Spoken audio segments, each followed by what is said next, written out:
آج کی breaking news آپ کے ساتھ شیئر کر رہی ہوں۔ مشہور YouTuber TikToker Rajab Butt کو UK سے ڈیپورٹ کر دیا گیا ہے اور وہ اب سے کچھ ہی گھنٹوں کے اندر پاکستان لینڈ ہونے والے ہیں اور پھر FIA ان کو گرفتار کر لے گی۔ کیا وجوہات ہوئی، کیوں ان کو گرفتار کیا گیا، کیوں UK سے ان کو ڈیپورٹ کیا گیا، یہ تمام تفصیلات آپ کو ملیں گی آج کے ولاگ کے اندر۔ تو آج سے بس ریکویسٹ اتنی سی ہوگی، چینل کو لائک اور سبسکرائب کر لیں تاکہ آنے والی نئی اپڈیٹ آپ تک ملتی رہے۔ تو جی رجب بٹ جو کہ ایک مشہور یوٹیوبر ہیں اور ملینز میں ان کے سبسکرائبر ہیں اور آپ کو پتہ ہے وہ پاکستان میں مختلف قسم کے مقدمات کے اندر شامل تھے اور پولیس ان کو گرفتار کرنے والی تھی، مگر وہ یہاں سے ملک چھوڑ کر دبئی چلے گئے۔ دبئی کے اندر کافی عرصے رہنے کے بعد جو ہے کچھ خبریں آئیں کہ پاکستان سے جو ہے کچھ ایسی خفیہ پولیس اہلکار ان کو گرفتار کرنے دبئی جائیں گے، تو وہاں سے وہ جو ہے وہ UK چلے جاتے ہیں۔ اچھا جی، آپ کو کچھ تناظر بتاتی چلوں، میں پوری چیزیں آپ کو فوراً بتا دوں گی، بہت زیادہ ویڈیو کو لمبی نہیں کروں گی۔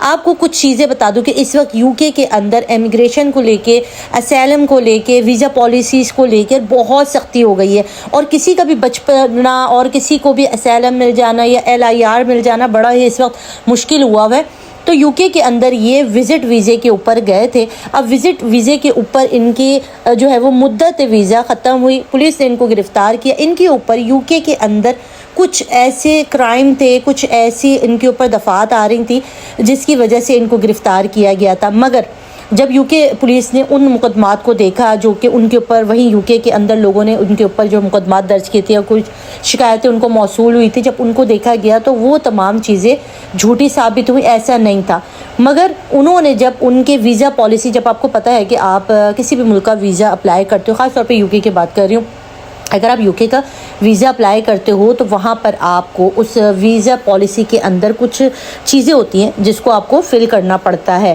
اس کے اندر ایک شک ہوتی ہے جس کے اندر آپ کو یہ بات باور کروانی پڑتی ہے UK حکومت کو یا کسی بھی ملک کی حکومت کو کہ بھائی میرے ملک میں میرے اوپر کوئی کیس نہیں ہے، میں بالکل صاف ستھرا بندہ ہوں، شریف بندہ ہوں اور میں آپ کے ملک میں آنا چاہتا ہوں ایز اے وزٹر، میں سیاحت کے طور پہ آپ کے یہاں کے گھومنا چاہتا ہوں۔ تو پھر وہ ملک آپ کو اجازت دیتی ہے کہ جی بالکل، اگر آپ اپنے ملک میں کوئی آپ کے اوپر مقدمات نہیں ہیں، آپ بالکل ایک فری اینڈ فیئر انسان ہے تو آ جائیں۔ آج سے اگر کچھ عرصے پہلے کی بات کروں تو شاید UK کے اندر یہ پاسبلٹی تھی کہ لوگوں کو ویزے دے دیتے تھے، مگر اب کے دور کی آج کی جو بات بتا رہی ہوں، اب وہاں پہ قوانین بہت سخت ہو گئے جس کے بعد ان کو پکڑا گیا اور جب ان کے ویزا کی ساری چیزیں دیکھی گئی تو اس پہ پتہ چلا کہ ان کے اس شک کے اوپر انہوں نے ایسی کوئی بھی چیز نہیں لکھی تھی۔ اب ہوا یہ کہ وہاں پہ UK میں تو یہ کلیئر تھے، وہاں پہ جو بھی مقدمات یا جو بھی ان کے اوپر خلاف ان کے اوپر جو چیزیں تھی، ایلیگیشن تھی، وہ تو بالکل ٹھیک تھی، مگر کیونکہ انہوں نے پکڑا تھا اور ایک پاکستانی بندہ ہے اور آپ کو پتہ ہے آج کل ڈیپورٹ کرنا اور وہاں سے پاکستانیوں کو ادھر بھیجنا بڑا ایک معمول ہوا ہے،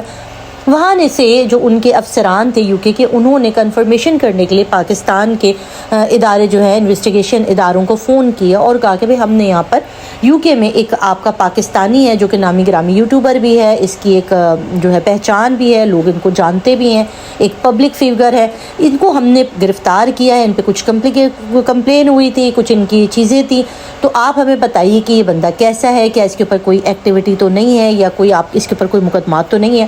تو یہاں پر جب پاکستانی حکام نے سنا کہ ایسا ہوا ہے تو انہوں نے فوراً بتا دیا کہ بھائی ان کے اوپر 1.5 سال پہلے ایک مقدمہ درج کیا تھا، اچھا جی C28C کچھ اس طرح کا کوئی مقدمہ تھا، اس کے بعد ایک اور ان کے اوپر ابھی ریسنٹلی ایک مقدمہ توہین رسالت کا ایک مقدمہ درج ہوا تھا، اچھا جی یہ ساری چیزیں انہوں نے ان کو بتا دی کہ ہاں بھئی یہ تو یہاں پر 2 سے 3 مقدمات کے اندر ہمیں مطلوب ہے اور یہ یہاں سے جو ہے وہ بھاگے ہوئے ہیں۔ اس کی وجہ سے UK پولیس نے فوری کار یہاں پہ جو UK کے احکامات تھی جو انہوں نے فوراً فور ان کی تمام ڈاکومنٹیشن وغیرہ سب کچھ کر کے ان کے ویزے کو جو ہے وہ کٹ کر کے ان کو فوراً ڈیپورٹ کر دیا۔ رجب بٹ کو اس وقت UK سے ڈیپورٹ کر دیا گیا ہے اور میرے خیال میں اب سے کچھ ہی دیر کے بعد یا شاید رات کے قریب ہی یہ جو ہے وہ پاکستان میں لینڈ ہو جائیں گے اور ان کے ساتھ کافی سارے لوگ اور بھی ہیں جن کو ڈیپورٹ کیا گیا ہے اور آپ کو بتاتی چلوں کہ اس وقت ڈیلی کے بیسس پر UK سے بہت سارے لوگوں کو ڈیپورٹ کیا جا رہا ہے، اس کے اندر جو ہے وہ رجب بٹ بھی شامل ہے۔ اب کیا ہوگا بھائی، رجب بٹ جیسے ہی وہاں سے اتریں گے FIA حکام اور جو بھی انویسٹیگیشن ادارے ہیں وہ وہاں پر آئیں گے، ان کو گرفتار کریں گے اور ان کو پھر جو ہے وہ جیل میں لے جائیں گے، کیونکہ اب ظاہر آپ کو پتہ یہاں پر ان کے لیے بہت مشکلات ہیں. اچھا بہت سارے لوگ کہہ رہے کیا انہوں نے وہاں پر اسائلم کا کیس انہوں نے کیا تھا. انہوں نے کہا کہ میرے ملک میں مجھے دہشت گردی ہے, میرے اوپر جو ہے وہ مجھے سنگین قسم کے ہٹ کیے جا رہے ہیں, میری فیملی کو ہٹ کیا جا رہا ہے, مجھے وہاں پر جو ہے جانی نقصان کا خطرہ. مگر ابھی وہاں پر کسی کو بھی اسائلم نہیں دیا جا رہا, اس وجہ سے ان کو بھی نہیں دیا گیا اور اسی لیے ان کو فل فور ڈپورٹ کر دیا گیا ہے اور اب سے کچھ ہی دیر میں جو کہ پاکستان کی زمین پر پہنچ جائیں گے. اگر آپ میں سے کسی کو نہیں پتا کہ رجب بٹ کے اوپر کون سے کیس ہیں تو ان کے پر 2 سے 3 کیسز ہیں, جو کہ ایک تو توہین رسالت کا کیس تھا, ایک ان کے اوپر کیس آیا تھا توہین صحابہ کا ایک کیس تھا جس کے اندر انہوں نے اپنی پرفیوم لانچ کیا تھا, اس کے اوپر انہوں نے کچھ ایسے اس کا نام رکھ دیا تھا جس کے بعد یہ بہت زیادہ متنازع ہو گئے, لوگ ان کے پیچھے پڑ گئے. یہ راتوں رات یہاں سے پہلے جو ہے وہ دبئی چلے گئے تھے, پھر یہ عراق کے چلے گئے, پھر یہ سعودی عرب بھی چلے گئے, عمرہ کرتے ہوئے بھی انہوں نے ویڈیو بنائی اور اسی طرح ان کو گرفتار کیا گیا. اب دیکھتے ہیں کہ ان کی جو بھی معاملات ہوتے ہیں وہ انشاءاللہ آپ تک آ جائیں گے. ویڈیو کو زیادہ سے زیادہ شیئر کیجیے گا تاکہ نیو اپڈیٹ بھی آپ تک پہنچ سکے. اپنا خیال رکھیے گا, دعا میں یاد رکھیے گا. اللہ حافظ.